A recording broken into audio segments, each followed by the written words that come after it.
د خپل والدینو سره احسان کول نیکی کول نمونځ نه وروستو دا دوی افضل ترین عبادت دی. ابن جریج دا رسول الله صلی الله علیه وسلم د زمانه نه مخکې د بنی اسرائیل په زمانه کې یو لوی بزرګ تیر شوی. د بنی اسرائیل په زمانه کې دا ډیر لوی عابد انسان د یو ځان په څنګه کې یو جونګړه جوړ کړی و، باغی کې به همیشه ولاړ عبادت وکړو، بس الله تعالی عبادت وکړو. په بنی اسرائیل کې دومره مشهور شو، دومره مشهور په عبادت کې چې خلکو به د بقاعده مثالونه ورکول چې د جوړیت څنګه عبادت کوي. بس چې په خبره کې په عبادت لپاره یو مثال پکارونو د جوړیت مثال په خلکو ورکو. ډیر زیات صالح او ډیر زیات عبادت گزار انسان جوړیت. یو زنانه په دې بنی اسرائیل کې ډیر زیات حسینه و، ډیر زیات او ځوان و، نو د ګناه طرف ته ډیر اتلا، ګناه په دې ډیر زیات کېدا. نو یو وار دی بنی اسرائیل راپون کړل ځنې کسان او هغه ته وایي چې تاسو خو د جوړیت ډیر صفت بیانوي او جوړیت یادوي چې ډیر زیات عابد دی او ډیر پرهیزګار انسان دی، د په هیڅ حالت کې ګناه نه کوي. وې دې بدل څه تیر باسم، وې دې بس تیر باسم دا لاړه په دې اراده باندې کوړتا او خو زینت یو کو ځان تیار کړ، روانه شو په دې غرض باندې چې زبا جوړیت دوکا کما. چې مخې ته ورغه جوړیت ته څه وایي، وای جوړیجا وای ما پیژنې زه څوک یم، وای زه په دې خپل قوم کې یو داسې مثال لرم چې په ما پسې خلک ګرځي لیوني شو زما د حسن د وجې نه او زما طلبګار دي، زه راغلی به زه په خپله ځان تا ته حواله کوم، بس د خپل ضرورت پوره که زمانه. نو دا اوس دې دوکه کوي په خپل ذهن کې چې زه به دې تیر باسم. نو جوړیج ورته څه وایي، جوړیج ډیر زیات عابد انسان و، جوړیج ته نه مخ واړو ای ورکه شه وایي چې بیا په دې لاره باندې نه شي او په خپل عبادت باندې ودرېږي. دا همدغسې نامراده را روانه شوه. په لاره کې یو ګډبانو دا ګړۍ سره ولې خپل ګړۍ ساتلې، په لاره روانه په دغه ځنګل کې دې زنانه ولیده، بس دا تیر وته او د هغه سره یې بدفعلي وکړله. د هغې نه د دې اولاد شو، چې اولاد یې شو نو چونکې وعدې نه وکړې، ځوانه جینۍ وه، نو چې کله اولاد پیدا شو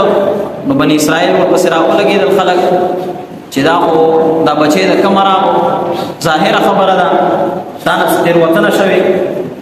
نو خلکو راونیوله ملامته کولې، نو دا راګویا شول او خپل حال یې ظاهرو. نو دروغ یې وویل، دروغ یې داسې وویله وایي ما ځینې کسانو ته ویلي وو چې زه به جوړیج تېر باسم او وایي زه په هغه ورځ باندې لاړم، ما سره جوړیج را سره بدفعلي وکړله، وایي هغه تېر وته، وایي دا بچی د هغه دی. نو خلک هم په دې باندې یقیني شو چې دې خو داسې وینا کړې وه چې زه به جوړیج له دوکه ورکوم او دی به د دې عبادت نه زه وباسم، دی به زه په ګناه باندې اخته کوم. نو وایي دا یې ویلي وایي شاید چې دا حقیقتا د هغه بچی وي، شاید چې دا حقیقتا د هغه بچی وي. نو خلک راغون شو ټول کلی او لاړل د جوړیج چې کومه عبادت خانه وه دی بره په عبادت خانه کې ولاړو او د الله تعالی عبادت یې کو، مونځ باندې ولاړو. چا آواز ورکو چې راکوشه، خو هغه آواز وانه اورېدو، د الله تعالی په عبادت کې مشغول و، بس دی راولګېدل، بس ټول هغه عبادت خانې ورته راورانه کړله. چې دی ولیدو دننه پکې ولاړ دی، نو بس په ده باندې یې راکېښودل، په مونځ کې یې پرې راکېښودل. چې سلام یې وګرځو، دی ورته وایي چې تاسو خو ما ته حال ووایئ څه خبره ده، ولې مو زما عبادت خانه ورانه کوه، ولې په ما باندې ګزارونه کوئ، ولې مې وهئ، څه مشکل دی، ما ته خو مسله بیان کوي. نو دی ورته وایي ښه کار دې داسې کار کړی دی چې ډېره لویه خطا دې کړې ده او په دې کې تپوسونه هم کوي چې ما څه چل کړی دی. وایي چې پلانکی دعوه کوي د هغې زوی دی او وایي چې دا ماشوم د ده نه دی، تا بدفعلي کړې ده. نو جوړیج وایي هغه ماشوم کم دی هغه راوړی. رسول الله صلی الله علیه وسلم دا وفرمایل صحابه کرامو ته، وایي هیڅ چا په مهد کې مطلب په غېږه کې خبرې نه دي کړې سوا د دریو کسانو نه. یو په بني اسرائیلو کې هغه ماشوم چې کم صاحب جوړیج چې د جریج طرف ته خلکو منسوب کړو وای هغه ماشوم په غیږ کې خبرې کړې دي بل عیسی علیه السلام په غیږ خبرې کړې دي یو بل ماشوم دی هغه په غیږ کې خبرې کړې نو رسول الله صلی الله علیه وسلم دا په مسلم شریف کې ډېر لوی روایت دی چې جریج आवाज کو دا ماشوم راولې ماته څه قصه ده ماشوم باندې چونګاره په لګاو په خېټه باندې وای شابه وای ته چا بچي ټول خلکو وګي خیره چې ماشوم به څنګه خبرې کوي الله تعالی جریج ته یو لوی کرامت ورکړ ماشوم د مور په غیږ کې فورا आवाज کوي عزت د سوی نه مطلب پلانکی ګډوان سوی دا بد فعلی هغه کړی دا هغه طرف ته ځان منسوب کړي ماشوم نو بس جریج په دا ټیم کې بچړا شو او یو ټکی یو کړلو دا ټول واقعا ما د دې لپاره ذکر کړل ګوره د مور او پلار اطاعت څومره ضروری دی جریج وای ما ته د خپل عمل سزا ملاو شوله زه پوه شوم چې دا د څه د وجې نه وه هغه وجه ذکر کړله وای مین وجه په دې کې دا ده وای یو وارې زه په دې خپله عبادت خانه کې په مونځ باندې ولاړم وای زما مور راغه ماته आवाज راکو چې جریجا بچي مور دې مراغلې ما سره خبرې وکړه جریج په مونځ کې په سوچ کې شو چې یو طرف ته مور دا بل طرف ته مونځ دی